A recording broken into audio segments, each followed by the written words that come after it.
And we're live. All right. Real estate with real people. Whew, how are you? Doing well. Thank you. How are you? I'm doing great. I'm a little tired. I say that with in a positive way, but yeah, I'm a little bit tired. Yeah, it's okay to admit. I know you're appreciative of all the work that we're getting and our clients. So yeah, absolutely. I'm very appreciative. So I'm not complaining. I do need a few minutes to myself here and again, like here and there. No Anyhow, doubt. Go ahead. No, well, that's actually something I wanted to ask you about on this talk. I don't know if you want to get into it now, or I made a note I could always ask you later. Yeah, sure. Let's do it. Okay. Well, obviously, I mean, okay, you're a mother of two. You've got like a 6-month-old is your newest. We're very busy with our real estate business. I wanted to ask you about your work-life balance because you're doing a great job. What do you have any tips or anything for people that may be watching this? Well, first of all, let me cover this conversation by saying I don't honestly, it's a balancing act. I don't even have it down pat. I'm very tired right now, primarily because you don't know yet, but when you have kids, you will. There's fragmented sleep, especially for the mom with the nursing and everything. But I guess something that's really present to me, if any of you are listening and also struggling with either work-life harmony or integration of all things, it's really being kinder to yourself and taking proper breaks, drinking water and eating properly, which Warren, is something that I never did. Yeah, I know. Up until recently. Yeah, and what was the shift? Because people like me, like I would tell you all along, to eat better, drink better, take breaks and all that stuff. But what was it for you that actually made you take those actions, and make those decisions? Yeah, I know that it's second nature for most people to do those things. But it actually had to do with the fact, it didn't even have to do with me. It was just that while I'm nursing Stevie, it's important for me to have nutritious meals because that's in direct correlation to her health as well. Also, I look at it this way now too, that I am the family's life raft. I am our client's life raft and the brokerage's life raft. So if I go down because of poor health and I'm not taking the time to look after myself, then the whole ship goes down and everybody will sink with me. So yeah, that was a key realization, but mostly, only recently. Yep, that all makes sense. Not for yourself, but for the sake of the crew and all the dependents. Well, this is something important too. I also, in prioritizing more self-care, and I still have a ways to go for that, I realized that I'm 100% worth it. Like, why wouldn't you prioritize yourself? It's not even selfish. How are you supposed to produce at a high level and maintain joy, love, and health if you're not treating yourself well? So this is a great journey to be on. And for you listeners, if you're listening, I appreciate you listening. Anyway, let's chat about the market because the most recent set of stats would have come out beginning of April. That's over 2 weeks ago now. That's probably, over 2 weeks ago. I think we've both been noticing some shifts in the market. For March, exactly. Yeah. And so they could already be like almost a month out of date, or at least 3 weeks out of date by now. Yeah, so we wanted to film this for you guys because it's not going to be your typical, oh, this is what the stats say. We're giving you a real-time, real-life update for in the market, in the trenches today. For those of you reading the market stats that were released for March at the beginning of April, they're already definitely out of date.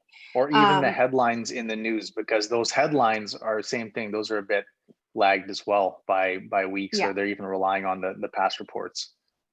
Exactly. So we noticed a slight change in the market, a little. So when I say change, I mean, well, first of all, it was right around Easter. And it was kind of like, oh, that was interesting. That weekend was a bit quieter. Wonder if it's because of the doubleheader spring break and the Good Friday holiday. It was a bit strange. And when I say slight slowdown, it's still very active. Okay. We're still selling things in multiple offers. However, where you would receive maybe 10 or 15 offers, perhaps you were only getting 5. Or for certain properties, maybe you had a new listing that came on, it was priced competitively for where it looked like the market could absorb or have multiple bids. And perhaps that first weekend you didn't get them. So that's significant, and that will not show up in the data until next month when they actually release the stats at the board. Yeah, and they won't even mention those specific details. No, and why I bring them up is because micro changes in the market for what Warren and I see every day selling real estate, they're important. The micro changes are kind of, I guess, sets the pace. Like if you have a micro change that continues on, then it's a change in the market, kind of, right? It repeats itself. Mm-hmm. Yeah, you could probably articulate that better. Well, a little bit. I mean, I'll just add it. You did a good job, but the shifts in the market is when you need to adjust your strategy, or whoever your professional needs to adjust the strategy that they're using to market your property, because you can't necessarily use the same pricing strategies, the same delaying offer strategies that you would when the market was really hot. You know, we made some adjustments, and I think they worked out for our sellers, looking at offers a little bit sooner instead of delaying so long, and some other things. But so yeah, definitely adjusting the sales strategy so that you don't get left in the dust by maybe some other competitive listings that have made the necessary adjustments. And then also on the buying end too, because we have buyers out there that's right nearby. Yeah, for sure. The segments that are still selling the strongest are those homes geared toward the end user, which would be a family, or any type of property that is really unique or quite, like, significant, like impressive. Those are still selling for very, very good prices and quickly. And I was giving an example of properties that are geared more toward investors are sitting unsold longer, and I'm not as impressed with the sale prices. And I'll give an example of a home I just showed earlier this week. Great investment property, 2 bedrooms up, 3-bedroom suite down, renovated down there in a redevelopment area for townhomes or condos. So that's the type of property that I really like as an investor, because it's got great cash flow, great future potential. And it's sitting, and it's at a really attractive price. And the reason why it's sitting is it doesn't have the 3 bedrooms up, like the 3-bed, 2-bath up that's geared toward a family. And that's who the major buyer is in this market. It's families wanting to upsize and get more space for their kids, and maybe a work from home space. So, it really depends. If it's the right product for the current trend with COVID and what we're all experiencing, it's hot. And that's why beautiful waterfront property in towns like Qualicum, Parksville, all the way up the island, or even in Victoria, those are still getting really good prices, because that's what people need right now, right? They need that, that place to relax, or that oasis, or, Honestly, so we're seeing the same thing, just to reiterate, we're seeing the same thing in Metro Vancouver and surrounding areas as well. But what was crazy? That sale of $2 million in Qualicum Beach, it wasn't even a new house. Was it? Which one was it that? Was nice. So it was unique. It was, but it was waterfront. Yeah. And they were for sale. I think in December, they expired for like $1.7 million or less, something like that, right? Wasn't it? Yeah, it was around, I think it was around that, but sold for $2 million. And then a few months later, they got $2 million. Crazy. I mean, those are big prices for the island. For there, big price. for sure. Yeah. All right. Yeah. Well, anything else that we want to add about the market and these little micro changes that we've been seeing? What can we say? I got a bunch of notes here. Sure.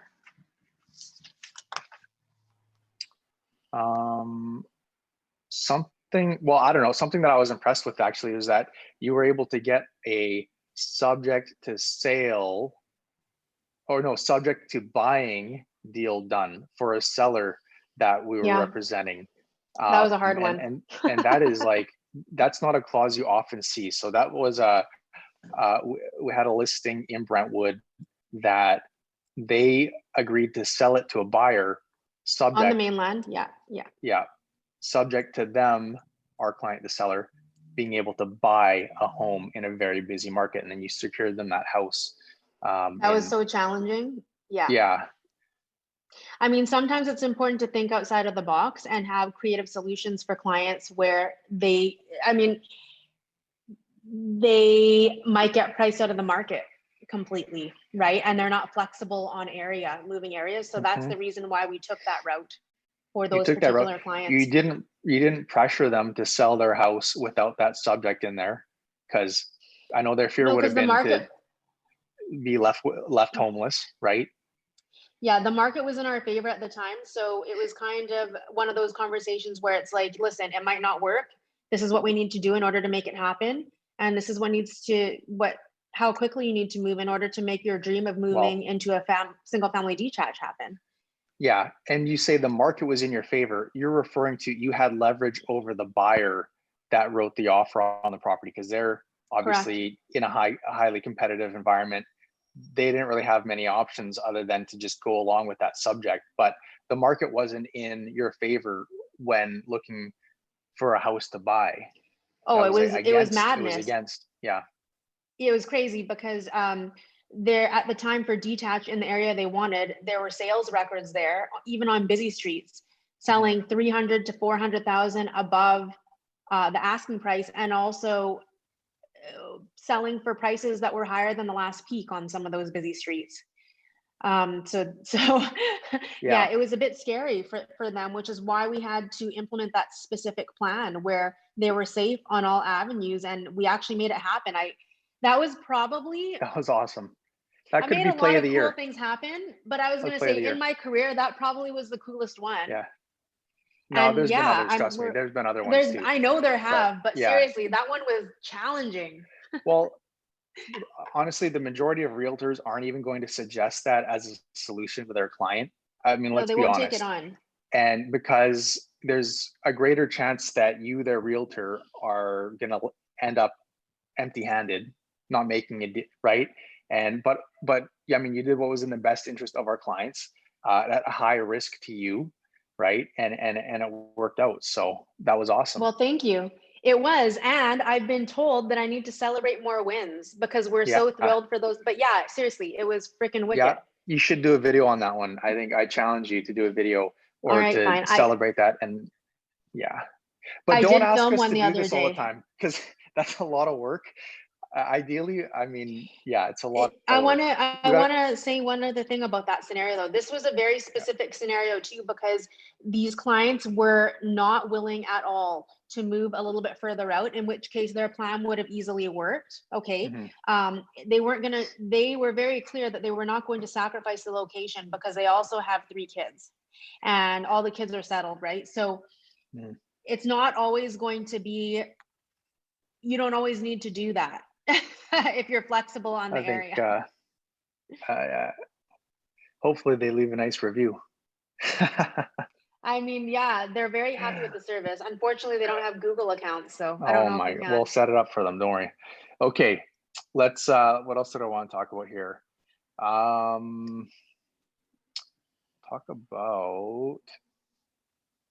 to talk to you a little bit about the cross Georgia Strait migration, because all right, yes, I mentioned it before, but this is a big trend, and I have mixed feelings about it because tell me. I'm over in Victoria, and I came to experience all this great quality of life. The best way I can describe it is it's got all my favorite things of Vancouver with like 1/10 of the people. So you have all this, like all the best shops, restaurants, nature, and that kind of stuff. But it's like you don't even share with anybody. It's so good. Anyway, but I'm noticing, I mean, we have clients that are moving out here. I have other realtors who have clients that have contacted me to help their clients find places. And this is a big thing. I'm labeling it the Vancouver invasion because it's happening. I feel so bad for these Victorians because we're just coming in and we're taking over, and I can't help it because because this is Victoria. It's crazy, Warren. Yeah. So wait, I know you want to go there, but we just sold our clients 1 bedroom in Mount Pleasant West, sold for $875, around that. I can't remember exactly. Sorry, guys. And they purchased a beautiful home in Victoria, 4,000 square feet with a suite below for 1.37. In Saanich. It was gorgeous. I saw it. Yeah. Gorgeous. Yeah. Anyhow, but what were you going to say about this migration? Well, the migration's happening. Vancouver invasion is what it is officially called. And, maybe I'll document more on it, but it's all affordability. It's quality of life. It's for an investment. It's like the cap rate, the return is so good. For any investors out there that speak investor language with me, you can buy a house here for $950. It's a 3-bedroom up, 3-bedroom or 2-bedroom down, whichever way, and it's going to rent for at least $4,500. So if you follow rentals, $4,500. It's going to cost you $950. Like $950 in Vancouver, that's going to rent for maybe $3,000, maybe $3,250. Depends where, yeah, or whatever, or to get $4,500 in rent's going to be like 1.5, something like that, 1.350. Anyway, just wanted to, and it's an affordability thing, but quality of life for people that want to move, and the return for people that want to invest. And because of the trend, I think that the price appreciation is going to be on par or better than Vancouver. I think so in the years to too. come. Yeah. I mean, I'm not going to lie. David and I even talked about buying a house out there because as an investment. Yeah. Well, somebody. So, yeah, of course. Obviously. No, best representative ever. Yeah. Oh my gosh. Well, yeah, I hear you. I mean, it's definitely a trend right now. It's interesting because we've had some Vancouverites here say, oh, well, the trend won't last because when downtown Vancouver comes back, I mean, it's a bit scummy in some of the areas down there right now, and it comes back, it's going to come back hard. Yeah, and while that's true, I think that what we have seen is a real shift in people's living standards in terms of what they want to create for themselves and for their life and for their families. And some people are just not going to shift back to a 2-bedroom condo in Vancouver with their family. They're just going to move somewhere else. Mm-hmm. I mean, and that's definitely like the technological growth and shift there. That's there to stay. So, I mean, that's decentralized a lot of workspaces where people can work wherever now. Yes. So they don't have, unless you're in like a serving job or something, you don't have to live downtown. That's right. I mean, it'll be interesting. I mean, yeah. I don't have anything else to say about that. Do you? No, I don't. Okay. Anything else that you want to comment on? I mean, I got notes here. We could talk about the stress test. We could talk about the challenges with getting insurance on older homes. We could talk about. Yeah, let's do that one. Yeah. Okay. The challenge with getting home insurance for older homes. It's something that I'm experiencing right now, and I've in the past too. But actually, insurance is harder to get right now, as I'm finding out. I'm about to complete on a duplex in Victoria that I found door knocking. Found it myself, just so you know. But anyway, so I'm getting insurance on it. It's an older building, and it's got some things that are red flags for insurance companies. It's got some wiring stuff, some electrical, and it's got some heat related things. It's got an above ground oil tank, which is really common in Victoria to have oil, because I just learned that gas didn't come here until like 94. They didn't have natural gas here. It was all propane. Yeah, I guess that makes sense. But it's above ground? This is an island. Yeah, it's above ground. Anyway, so yeah, if you are about to complete a purchase on a home, make sure that you get your insurance lined up like a couple months in advance, because I left it about 3 weeks, and that was apparently close. And now I'm finding, yes, it is, because we're having some hiccups with this and that. So just a little reminder to you, get your insurance approved ASAP, because you might have to do work before they actually give you insurance. And I think it's probably, your mortgage is probably dependent on it as well. So stay safe with, Come on, with your insurance. insurers, above Yeah. ground and aluminum, Well, let's go. they used That's to let bullshit. they used to give you insurance and be like, okay, well, Mr. Singh, we'll give you the insurance, but we want you to do But do this, the this, work. and this within 30 or 60 days, and it's no problem. Anyway, so, but Wow. Strata's been having problems with insurance companies. Now apparently detached properties are having issues with insurance. So yeah, more planning, I mean, preparation. hey, I still have knob and tube in some parts of my house. It's a heritage. Hmm. You're allowed, but they might There's never been phase a it out fire or altogether. anything. Yeah, I know, but it's stupid. Yeah. Whatever. Yeah. Well, thank Anyway. you for commenting on that, though. That is really important and valuable. And we have Yeah. been, I think, telling our clients that for some time now. So that's good. Yeah, man, I have some other rants too. Like, Yeah, let's do it. well, like the first time home buyers, like there's a price cap on avoiding property transfer tax, and it's like below $500,000. 550, And wasn't it? yeah, it's 500,000, and then there's like a Sliding gradual scale. amount up to 550. And it's like, if they really just want to make housing affordable for people, like why even have that limit? Just, if you're a first time buyer, buy whatever the hell you want, save the tax on it. And plus, like, being in the cities, you can't buy shit for 500 anyway, so they're fucking us. Well, I mean, our clients or whatever. And this all came about because of affordability, and they're not really doing much for affordability. Like, they're taxing these guys on pretty much every purchase out there, because you can't buy anything, as I just said, for under 500,000.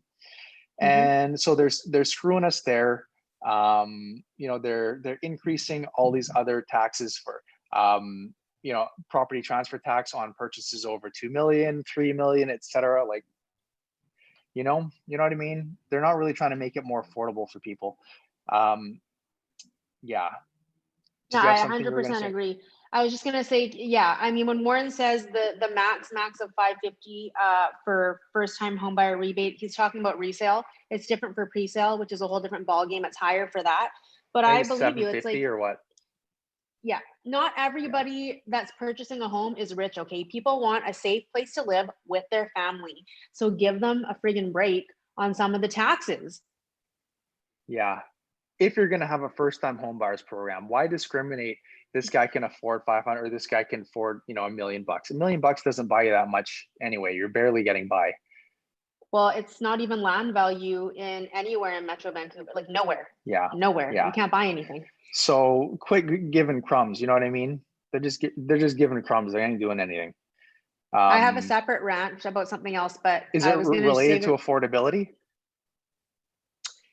No. So I'll leave it. I was actually going to have it for Tony's 2 Cent Tuesday, but I also was like, I maybe shouldn't release it because I might get in trouble from the council.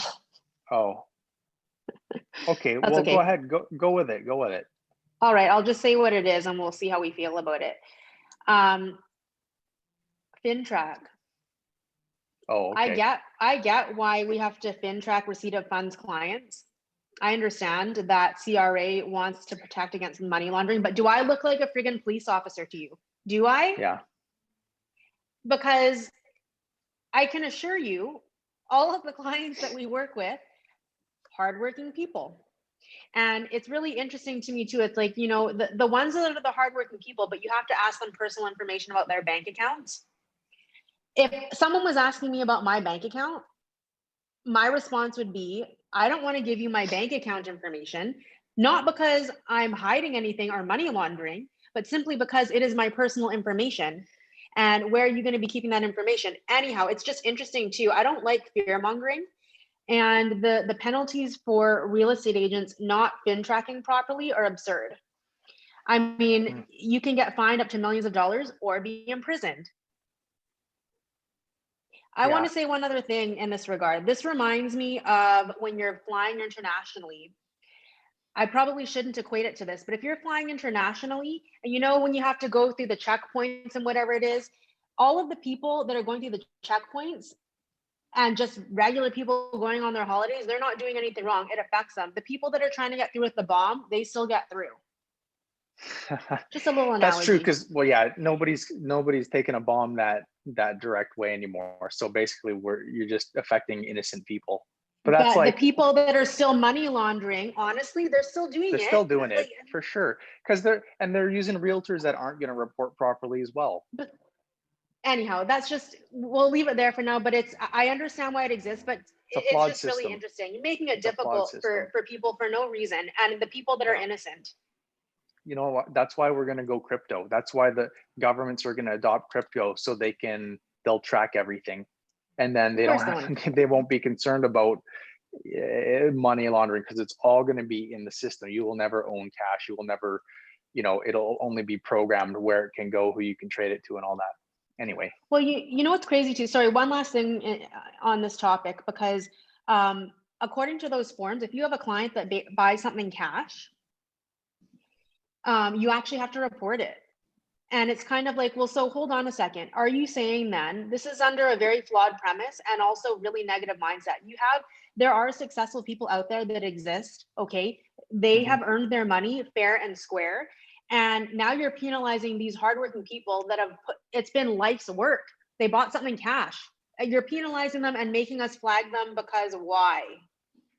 Because you think it's not possible for them to have that much cash. Yeah, That's they don't even know. They don't even know. Hey, you know what? I got some rants on affordability too. Yeah, But let's do it. we Go can ahead. save it. Well, it's just the whole affordability thing, because I'm a little bit fed up, a lot fed up with the government saying that they want to do things, make things more affordable for people, but they don't, and they don't do shit. Because if they would just open up the land use and make higher density, make changes quicker, improve the permitting process in municipalities, they would relieve a lot of bottlenecks, because there's so many builders, developers, even small, like just independent guys that want to get stuff done in the city and create more housing. They want to create condos, townhouses, etc. But there's such a bottleneck at the city, and the city is so slow to roll out these higher density plans. It's ridiculous. And then they also, the city or the government, they want you, the builder, to be responsible for supplying rental housing. It's like, okay, but you want us to supply below market rent, so how does this project make sense for us to build? We're not going to build it because you're asking too much, and there's no money in this, and this is a business. We're not like a charitable organization. I mean, that's your job, the government's job. If you want to give charity, set up your own programs and do that. But if you would just let it be a freer market and let these builders build whatever the market would allow for an area, there would be a lot more housing supply. There'd be a lot more condos. There'd be less competition among buyers because the supply would be there. And you'd see that in condos, townhouses, and houses. So it would just increase the housing supply. And if we're saying there's a housing shortage, because a lot of these reports, like, the reason why prices have skyrocketed so high this year is because there's been a major supply shortage. All the numbers of listings are down. And when you couple that with the money, that obviously creates like a bomb. But the reality is the number of listings available is down. So that's a supply issue. If we had double, triple, quadruple the amount of supply, that would decimate the pressure on prices. So stop the bottleneck. Get rid of all this bureaucracy and bullshit that's getting in the way of people building stuff, and let people build houses for people. The government wants their hand in everything. They want to say, well, here's your check, and here's your social housing, and this is what we're doing for you, and we're going to give it to you from the top down with your mouth open like this, like a little bird, but we're going to kill everything down here that is in the free market, and we're going to so that you're dependent on these little handouts up here that we're going to feed you and we're going to supply for you. The people would look after the people if they would just let us. Anyway, that's all I'll say about that. I think really what you're saying, no, it's 100% true. You're saying if you're going to make a statement, which is that you're for supply housing, then make it be impactful and have it be aligned. Like have it like it contradicts each other too. Yeah, and all they have to do is get out of the fucking way and let people build and let people supply and quit cutting off people up here with taxation on home ownership. Like, don't try to make it affordable and then like tighten the noose around people up here with taxation, capital gains, taxation, and all these other things. Like, just let it go, you know? Never mind this recapture tax that they want to do on people. Like, if you have a property in Vancouver and it gets applies for rezoning and the value goes up, then the city wants or whoever the government body is, they want a recapture tax because they're like, well, you didn't do anything to earn that gain. So then it stops people from wanting to sell or whatever. They have to sell for more, and it's just stupid. But it also doesn't take into account too. Sometimes people overstretch as well in order to like take that leap into home ownership. So if they wanted to, I mean, that's not fair. That's not fair to those people. Like what? Because they had the courage in order to do it, to provide for them and their families. Now they're getting a noose around their neck because now it's like, oh, the recapture tax because you didn't do anything to earn it. What do you mean? Blood, sweat, and tears to pay for that mortgage. Exactly. You know, I'm really enjoying this talk. I don't know if our listeners will, but this is Toni and Warren's real estate rants. Yeah, it feels good. Thank you for the therapy. You're welcome. Well, you know, I had some other questions for you too. We can leave them for next time because we've been we've been going here for a while. You know what? We'll do another time, either this weekend or early next week, like for fun stuff. Because I have a list of the fun game, like the fun game. Game for you. Okay. We'll start with that next time. I'll save these. Yeah, I'll save these. Scan it and put it in your iPad so you don't lose it. Oh yeah, I got them hard copy. Okay, cool. Well, Thank you so much for your time. Honestly, great points. Very interesting to hear about what's happening on Vancouver Island, Victoria specifically, and how it's very similar to what we're seeing in Metro Vancouver and the Fraser Valley out this way. Yeah, Vancouver invasion. It's happening, folks. Topic of one of these episodes. All right. Thanks, I wish you a productive day. I'll talk to you later. Thank you. You too. Go make some deals. Okay, bye. Okay. Bye.